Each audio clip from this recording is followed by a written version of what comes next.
Hello students, हमारा next topic है refraction of light. Reflection हम कंप्लीट कर चुके हैं टॉपिक। नेक्स्ट में हम रिफ्रैक्शन के बारे में पढ़ेंगे कि लाइट जब रिफ्रैक्ट होती है तब क्या होता है। आपने उसमें पढ़ा था जब हमने रिफ्लेक्शन किया था कि जो लाइट ट्रेवल करती है वो सेम मीडियम में ट्रेवल करती है। रिफ्रैक्शन कब होता है लाइट के बीच में?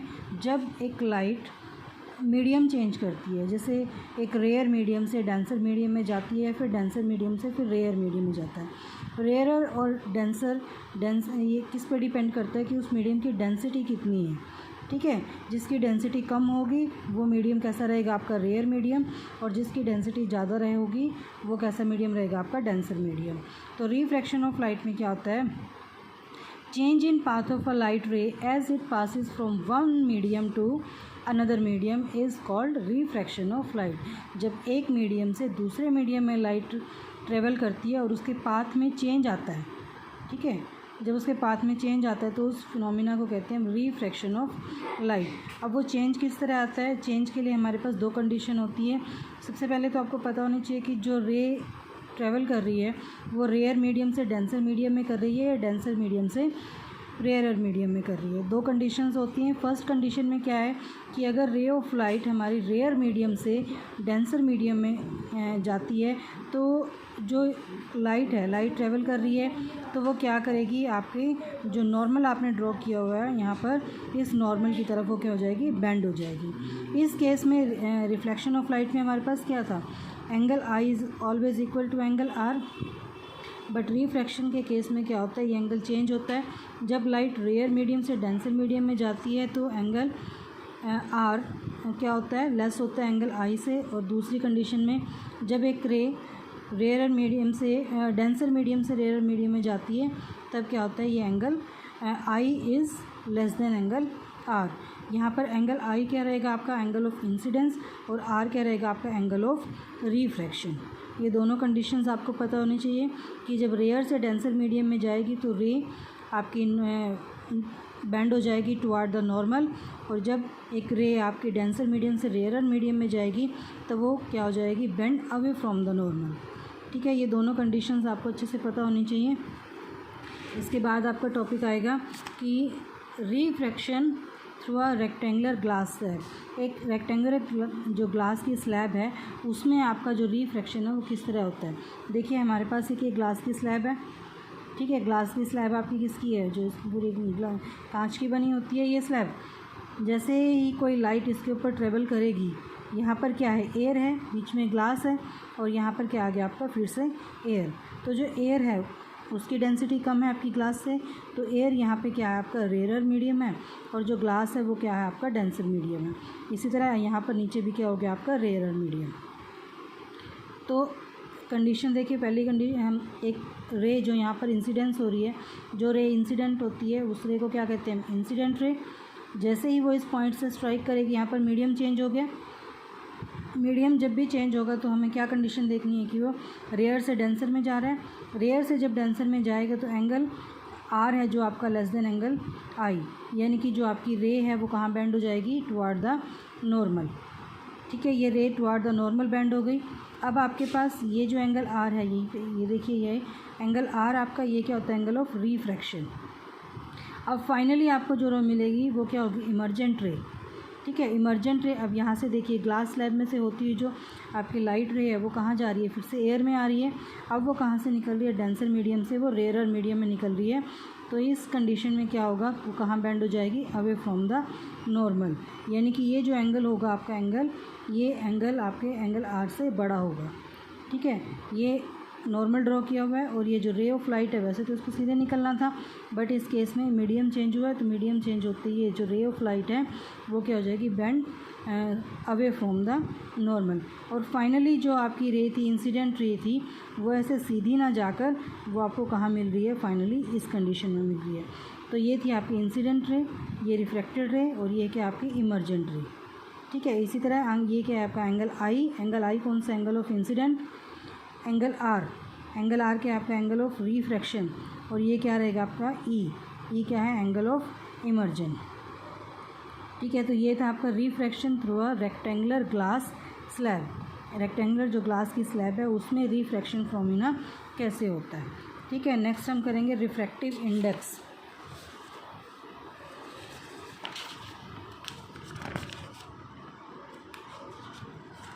रिफ्रैक्टिव इंडेक्स में देखिए, उससे पहले एक रह गया हमारा laws of refraction. Laws of refraction क्या है? सबसे पहला जो लॉ है, the incident ray, the refracted ray and the normal to the interference of two transparent media at the point of incidence all lie in the same plane. यानी कि जो आपकी इंसिडेंट रे है, जो आपका ये रिफ्रैक्टेड रे है और नॉर्मल, ठीक है, ये ट्रांसपेरेंट, एक ही ट्रांसपेरेंट मीडियम के दोनों तरफ ये एक ही प्लेन में लाई करेगी। सेकंड क्या है आपके पास? सेकंड लॉ क्या कहता है कि the ratio of sine of angle of incidence to the sine of angle of refraction for light of given colour is constant for a given pair of media. ठीक है, एक ही मीडिया में अगर हम किसी एक पर्टिकुलर कलर के लिए एंगल आई क्या था? एंगल ऑफ इंसिडेंस, और एंगल आर यानी कि एंगल ऑफ रिफ्रैक्शन, इन दोनों की अगर हम रेशो को देखेंगे तो वो रेशो क्या रहेगी हमारी? हमेशा कांस्टेंट। और इसको हम किससे डिनोट करते हैं? म्यू से। Sine of angle I divided by sine of angle R, ठीक है, इज़ इक्वल टू कांस्टेंट, और कांस्टेंट क्या रहेगा हमारा? म्यू। इसको म्यू कहते हैं, इस सिंबल को, ये कांस्टेंट के इक्वल रहेगा। और इसको हम एन से भी कई बार डिनोट करते हैं। ठीक है, ये होता है हमारा रिफ्रैक्टिव इंडेक्स। और जो ये लॉ होता है पूरा, इस लॉ को कहते हैं स्नेल्स लॉ। नेक्स्ट है हमारा रिफ्रैक्टिव इंडेक्स। रिफ्रैक्टिव इंडेक्स में देखिए, रिफ्रैक्टिव इंडेक्स क्या होता है? The extent of the change in direction that takes place in a given pair of media is expressed in term of refractive index. ठीक है, refractive index में हमारे पास जैसे देखिए, ये क्या है? Refractive index of medium 2 with respect to medium 1। इसको हमने किससे डिनोट किया है? म्यू 1 2। ठीक है, ऐसे इधर म्यू 1 2, ये क्या दिखा रहा है कि ये जो है किसका रिफ्रैक्टिव इंडेक्स है? ये है refractive index of medium 2 with respect to 1। जब हमें इसकी वैल्यू निकालनी होती है तो इसकी वैल्यू के लिए क्या करेंगे हम? म्यू 2 यहाँ पर क्या होगा? जो सेकंड मीडियम है उसका रिफ्रैक्टिव इंडेक्स, और म्यू 1 डिवाइडेड बाय म्यू 1 जो फर्स्ट मीडियम है उसका रिफ्रैक्टिव इंडेक्स।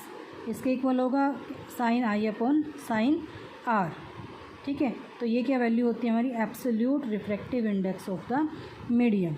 अगर हमें रिफ्रैक्टिव इंडेक्स और स्पीड ऑफ लाइट में रिलेशन निकालना हो तो कैसे निकालेंगे हम?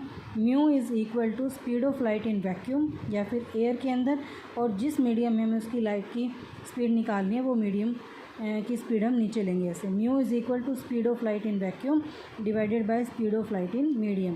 Speed of light in air क्या होती है? सी। ये कांस्टेंट वैल्यू हमारे पास सी से डिनोट करते हैं, और मीडियम के अंदर जो इसकी स्पीड होगी उसको हम वी से डिनोट करेंगे। ठीक है, ये फॉर्मूला यूज़ करना है हमें रिफ्रैक्टिव इंडेक्स निकालने के लिए, जब हमें क्या गिवन होंगी? Speed of light in vacuum और एयर।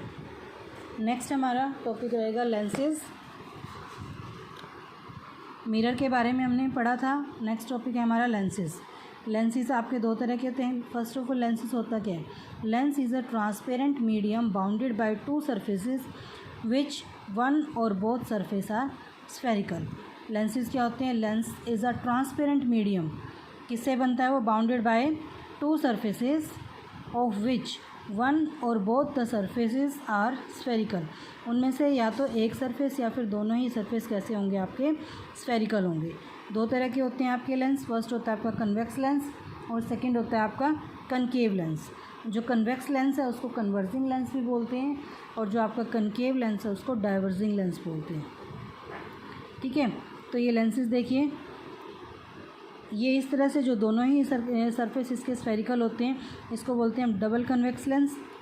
एक तरफ से प्लेन होता है और एक तरफ से कर्व होता है इसका सरफेस, इसको बोलते हैं प्लेनो कन्वेक्स लेंस।